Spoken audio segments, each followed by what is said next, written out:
Well, good morning, everyone. And once again, welcome to another live this morning. Nice to have you come on if you can and say hello to us. And we love our dear friends on the Doctor is In Facebook Live podcast. We appreciate it. Okay, getting your notifications. Let's see if we can say hello to a few friends here this morning before we go through some of these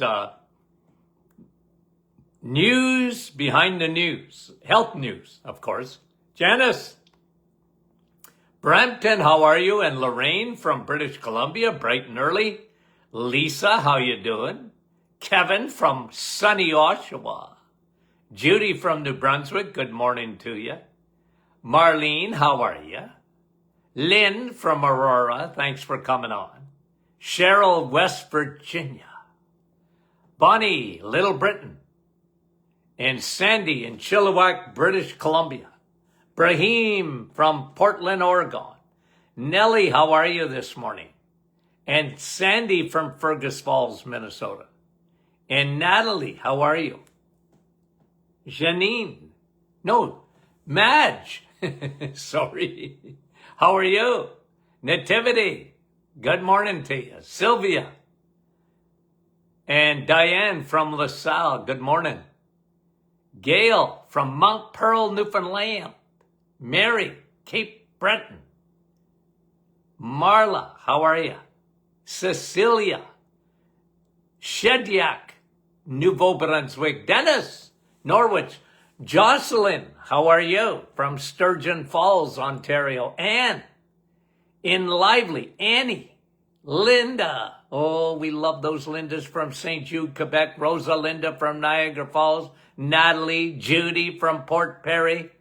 And Andrea, Niagara Falls. How are you? Brahim said he was in the clouds. Francis from Vaughan. And Wendy from Markham. Diane, Peterborough, Ontario. And Rosalinda said her scroll's not working. Ornella, Madeleine, Kippawa, Quebec, bonjour. And Cheryl, how are you? Couple of more guys. Diane from Thunder Bay. And Darlene from Alberta. Fran from Orangeville. Dave, how are you? From Cardiff. Nina, Chatham, Kent. Denise in Oakville, Ontario. Wanda from Virginia. And Bonnie, how is you? Heather, Miramichi. And Janine, how are you? Guys, you're such good friends to this program. Thanks for coming on. Hi, Brandon. Brandon said he's in the clouds this morning. Dave's from Muskoka. And Norma's from Texas. Etta, how are you? And Elaine, good morning to you. We love you. And Janice was first and I was second. That's what Judy is saying. Louise, Tarana, and Lucille, and Donna. Leela from Verner, how are you? Kathy from Port Perry, Ontario. And Wendy from London. Good morning to you. Let me go. Hi, Yvonne. And I'm going to say hello to Doc McEwen. I'm going to say hello to Hi Sue. Hi, Rosa in Montreal. Deb. And Yolande. Because I don't see their names if they're usually on with us. And Adeline, how you doing? Okay, let's get going. Okay. I want to talk about, we'll see how many studies we get to, but hot off the presses. Hot off the presses. Some new studies, couple of articles I found interesting, okay? Before I do that, let me answer a question because somebody asked me this question the other day and I didn't get to answer it, okay? Dr. Martin, why do I crave sweets after a meal? Let me use this illustration, okay, so that you understand it. What goes up must come down. And generally, when you load up on carbs, insulin, remember, carbs are turning to sugar rapidly, right? It's at the speed that food breaks down into sugar, okay? Speed is everything. So when you have a carb meal, pasta, rice, cereal, anything with sugar added, juices, whatever, no, okay? Why do you crave sweets? Well, insulin comes in because sugar is now in a no parking zone in your blood vessels. Sugar won't allow it to stay there. Insulin won't allow it to stay there. Has to come with, insulin says, you come with me, you understand? You got to get out. So it takes the sugar out of the bloodstream. Your blood sugar was very high. Insulin has a job to do. It takes it out. Your sugar goes down. What goes up must come down. Now you're craving sweets. And the way to fix that, the reset, I've had thousands of people tell me after doing a 30-day reset, which you're eating no carbs and no sugars for 30 days, okay? What happens is you realize how you were fluctuating your blood sugars all the time. Up, down, up, down. Insulin is got a job. It has to take sugar out of the bloodstream. That's its job. It must store it. So when you do that in that yo-yo fashion, you're eating too many carbs, your sugars skyrocket. For example, in the morning, you start with oatmeal. You know what happens? Your sugar spikes big time. Insulin comes racing in, takes the sugar out of the bloodstream from the oatmeal, okay? And now your sugars tank. And you're going to crave. You're going to be hungry. That's why this is 40 years I said this. Have bacon and eggs in the morning. Have sausages and eggs in the morning. You know why? Because your blood sugar will remain steady. Insulin will be pretty well on the sidelines. It's got nothing to do. So it's food choices, guys. When you eat protein and fat in nature, the way God gave it to you, in an egg, in meat, in dairy, okay? Good dairy, cream, butter, cheese. What happens? Well, insulin there's very little sugar created. So what happens? Insulin's on the sideline doing nothing. That's what you want. You want insulin to have a part-time job, not a full-time job. Okay? You need insulin. Don't get me wrong. It's on your side. It will save your life. But you don't want it working all the time, because that's what happens with people. When they make the wrong choices in food, they've been lied to. You've been lied to. Okay? That's what we do on this program. We undo the lies, because they're lies. Oh, you need the grains. You need the fiber. I got a new study on fiber. Okay? We'll talk about that. Okay, so this was answering the question, Dr. Martin, why do I crave sweets? Okay? After a meal. That's why. It's the fluctuation of blood sugar and the can't help it of insulin. Insulin can't help it. If people insist on eating carbohydrates, you have a piece of bread, and it's breaking down into sugar in nanoseconds. Okay? It's just the way it is. Bread is just sugar molecules holding hands. That's all it is, guys. Like bread, it's fast food. Now, sourdough is better, and, Rosie's bread is better. No doubt about that. But, you know what I mean, guys? It's at the speed that food breaks down. That's so important. When you have a steak, don't break down quick. Insulin's on the sideline. You're having hamburger. Great, except the bun. Now you need insulin. Now you need a lot of insulin. Leave the bun behind. Okay? That's what it is. Thank you very much for the question. I didn't even write down who asked me that. Their first name. But I said, okay, I'm going to answer the question because I forgot to answer it. Okay? And what did I tell you yesterday? Don't leave home without it. For me, I don't. My senior card. Because I forget. Okay. A new article on vitamin E, exercise, especially muscle. Okay? You can exercise and not have a lot of muscle. Exercise is always good.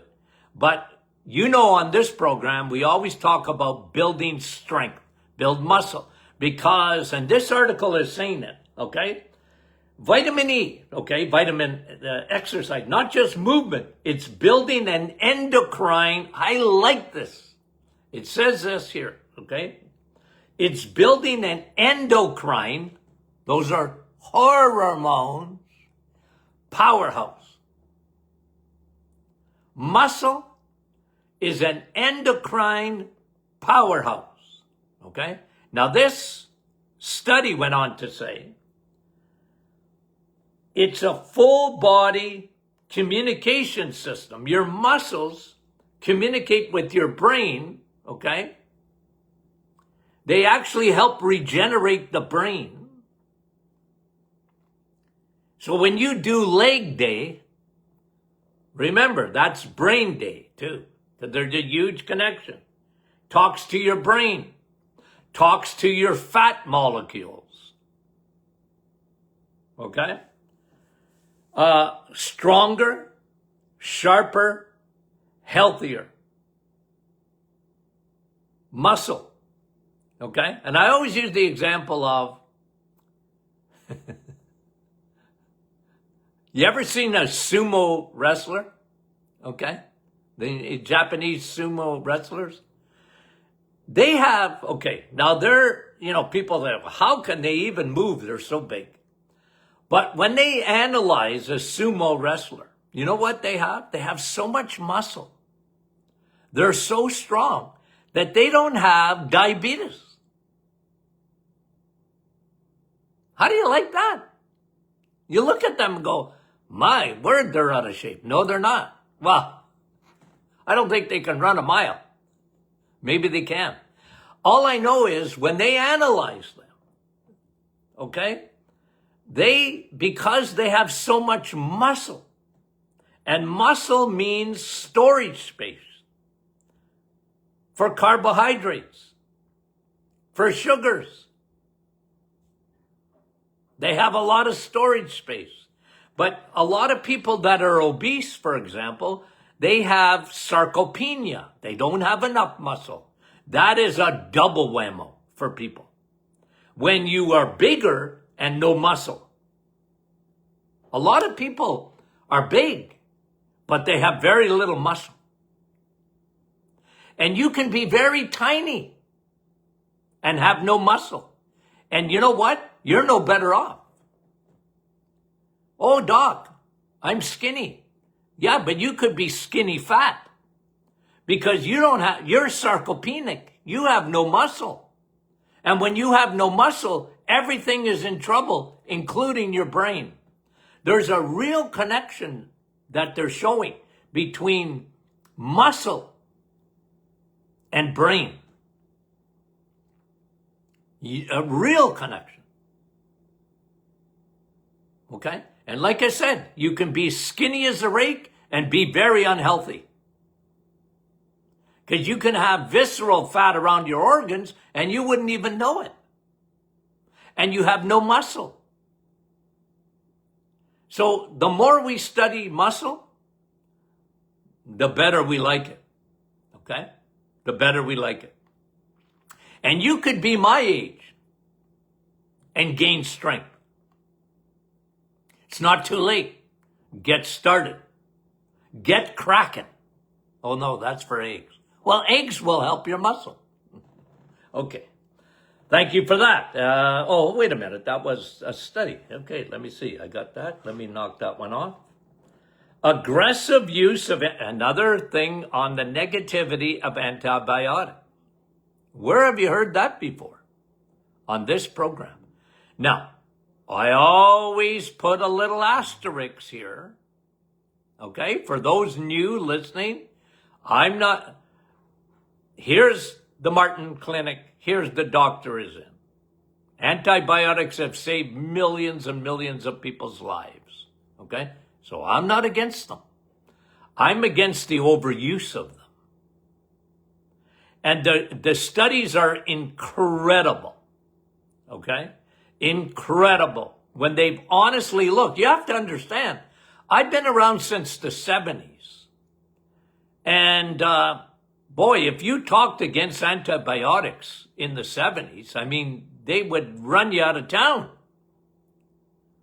But I always said, no, antibiotics have a double-edged sword, because I understood, and even back in the 70s, the microbiome, I didn't understand much about it compared to what I know today. But the microbiome gets affected. And remember this, okay, because this is what this study is saying. Okay, listen to it. Aggressive use of antibiotics, they become a mood disruptor. Anxiety. One of the causes is disruption of the microbiome. Your gut. Remember, you have more serotonin in your gut than you have in your brain. Because people think mental health issues, they think brain chemistry. Yeah, true. But don't forget your gut, because your gut has more serotonin than your brain has.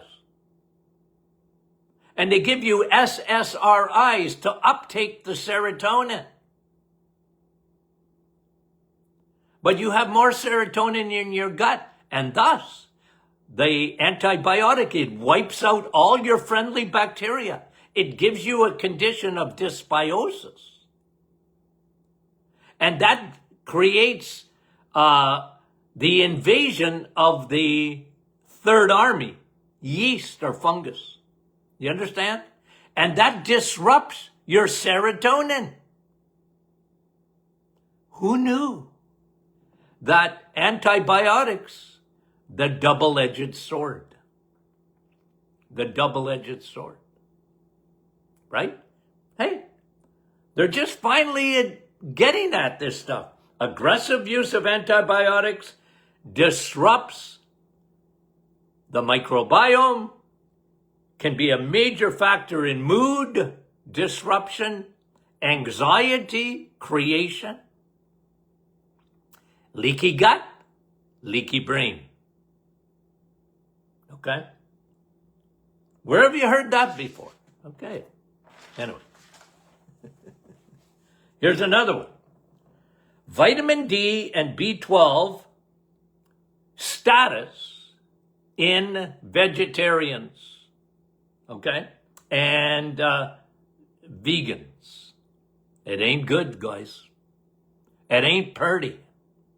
This study came out of Beijing, China, and participants who only ate vegetables and fruit, okay, and no meat, no dairy, no eggs, okay, you know what happened? 88% of the participants were severely deficient in vitamin D, fat-soluble vitamin, and B12. So here's the memo, guys, out of the study out of China. If you know, and I talked to someone the other day, actually. They're a vegetarian. I said, can I change your mind? They said no. I said, okay. Can I give you some advice? Yes. Okay. They wouldn't change. I couldn't change their mind, but they said they'll take some advice. You need to be on B12 the rest of your life. Take it every day. Take about 4,000 or 5,000 micrograms every day. I said, okay, I'm just giving you advice because I guarantee you're low in B12. I guarantee it. It's impossible that you're going to have enough B12. Okay? Got the memo? I said, yes. Okay. Now you need to take vitamin D. Even if you're in the sun, you need to take vitamin D. Why? Because vitamin D is a fat-soluble vitamin. And you're going to be low in it, deficient in it. Take vitamin D. You need to take heme iron. Why? Because Popeye didn't get strong because he was eating spinach. Popeye got strong because he was eating meat. I guarantee it. Okay? You need to take the heme iron because the iron you get from vegetables won't be enough. And it's not like you're going to drop dead. You're a vegetarian or a vegan. It's not like you're going to drop dead right on the spot. That's not what happens. It's slow. But it indeed is going to get to the station. It's a slow train, but it's going to get to the station and you're going to be, and if you're deficient in B12, I'm sorry, you're in deep, deep doo-doo. You know, doctors, B12, it might be high. They don't know what they're talking about. They don't know what they're talking about. B12, your brain don't work without it. Your metabolism doesn't work properly without it. Your nerves, it's a nerve vitamin. It's a brain vitamin. Vitamin D, sun, steak, and steel. Remember that book? You can still get it, Canada. Okay. What am I telling you? Well, vitamin D, you need it. How could the Inuit, how could they be all right in vitamin D? They never see the sun. Well, when they do, they're not taking their clothes off to get vitamin D. You know what? They eat it. Every day they have cod liver oil. They eat the organs and they get all that, the vitamins and the B12 and that they need.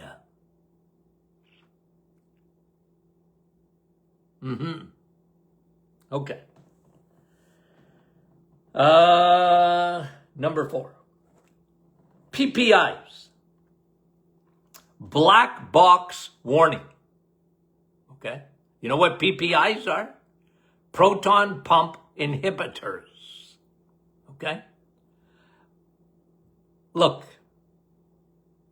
it's one of the most prescribed, and now you get it over the counter, right? You don't even need a prescription for most PPIs, okay?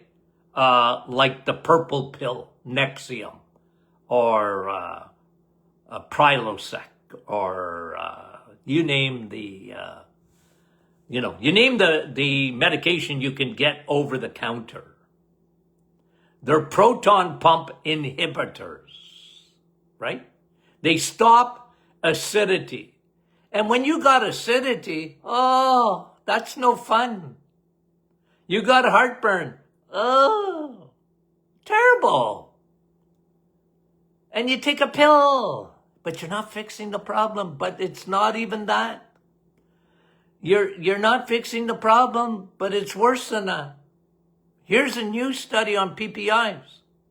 We always knew that once you take a PPI, you're not absorbing the food that you're even eating properly. You're not going to get B12. B12 is a finicky vitamin at the best of times. You're taking a PPI? Nope. Nope, you better be taking B12. Vitamin D, your B vitamins, you're not going to break them down, guys. PPIs, that's the problem. It's one of the big problems. But here's the new study, okay? Here's the new study. You get kidney damage, and they're saying it's very dangerous because there's no symptoms. Your kidneys start shutting down, and you don't even know it until it's too late. According to this new study on PPIs, proton pump inhibitors. And guys, you know me here at the Doctor Is In. What have I said to my audience? You have to understand where I come from. And guys, I've said this so consistently. What have I said? The problem with people is they think they're smarter than God. Okay? And they go, well, meat, bad. Eggs, limit. Butter, me. Right? That's what they do. Be careful with that because it gives you cholesterol. But here's what's happened, guys. Your stomach pH should be more acidic than a lion's. In the 1.5 range of acidity. That's enough to melt. If you took your stomach acidity, if it's working properly, and put it on your table, it'd burn a hole in it. That's how acidic your stomach should be. Okay? Very acidic. More than a lion. Now, I've never followed a lion around. I don't know if you have, but here's what I know about lions. They eat meat. They live on it. They're not vegetable people, okay? Lions go around and they look for meat. They're meat eaters. So they have a very acidic stomach for that because you need acidity to break down meat. Humans have more acidity, or supposed to have more acidity than a lion. What does that mean? What does that mean? Well, it means you're supposed to be eating meat. That's what it means. And when you don't, your pH changes. I've seen this 10,000 times in my office. You're a carbaholic. Your stomach wasn't made. It doesn't mean you can't eat any carbs. I'm just saying it wasn't made for carbs. It was made for meat. And then what happens? You don't eat it because you've been indoctrinated or someone, gave you religion. Guys, vegetarianism and veganism is a religion. I used to have young ladies especially. I can't remember if I ever seen a guy, but young ladies, they come into my office. Dr. Merton, I can't eat anything that's got eyeballs. I used to grab their little face. Can I change your mind? You need to eat food with eyeballs, including fish.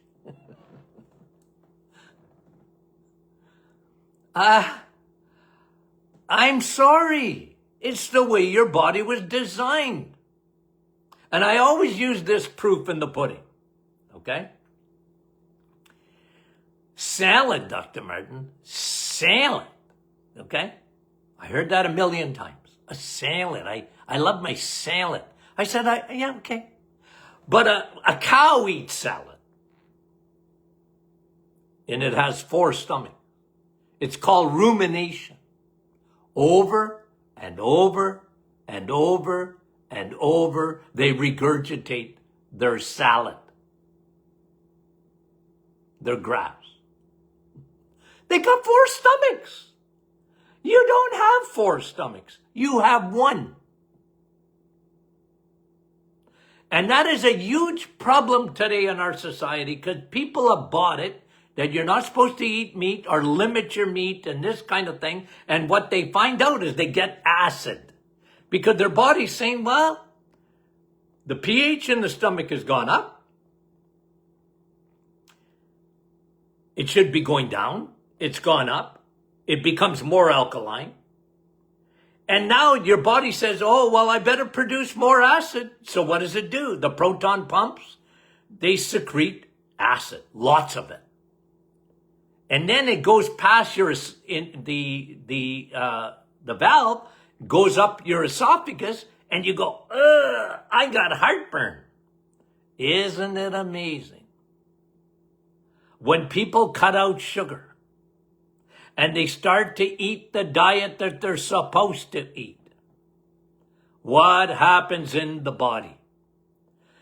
And proton pump inhibitors, yeah, oh, I feel better as long as I take a pill. Yeah, but the results are in, folks. And they keep coming in. It's a disaster in the long run. A disaster for your body. Brain, kidneys, bones. You need those minerals. They need to be absorbed in your stomach. You need all those vitamins. They need to be absorbed. You're broken down in your stomach, and absorbed into your small intestine.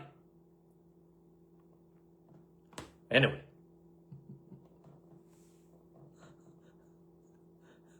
Okay. Might as well do this one and let me close with this, okay? Let me close with this one. On fiber. Okay? Because they're connected here. Fiber's overrated, guys. I've always said that. And I know that goes against, pardon the pun, the grain of most people, including gurus. Oh, you need fiber because it feeds your friendly bacteria. No, it don't. It's so overrated.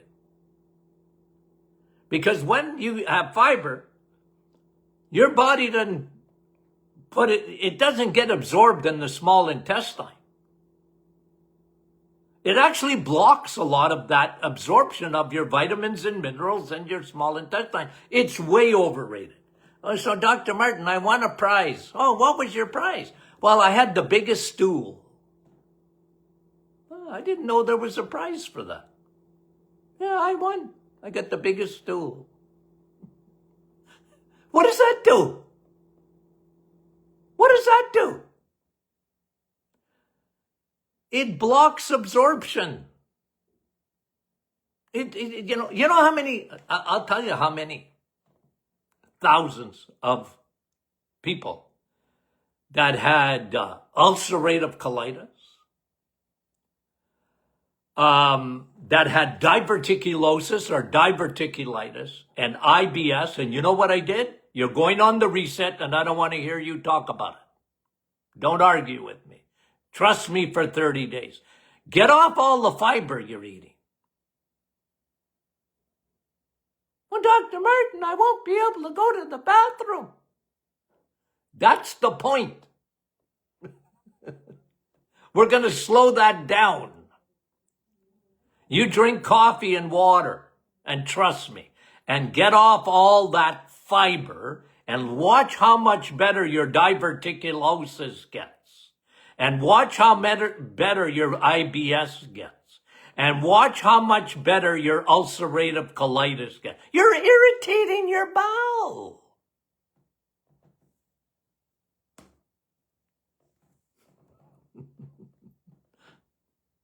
I wasn't popular. I wasn't trying to win a popularity contest. I was trying to help people get better.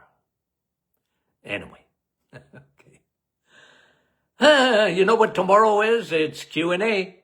Q&A Friday. Okay. For those on our private Facebook group, our little book club with Rebuild Your Temple, I'm going to do a little devotional live tomorrow, okay, at 8 a.m. So if you don't have the book, and if you do have the book, join us on that, okay? I think you'll enjoy it.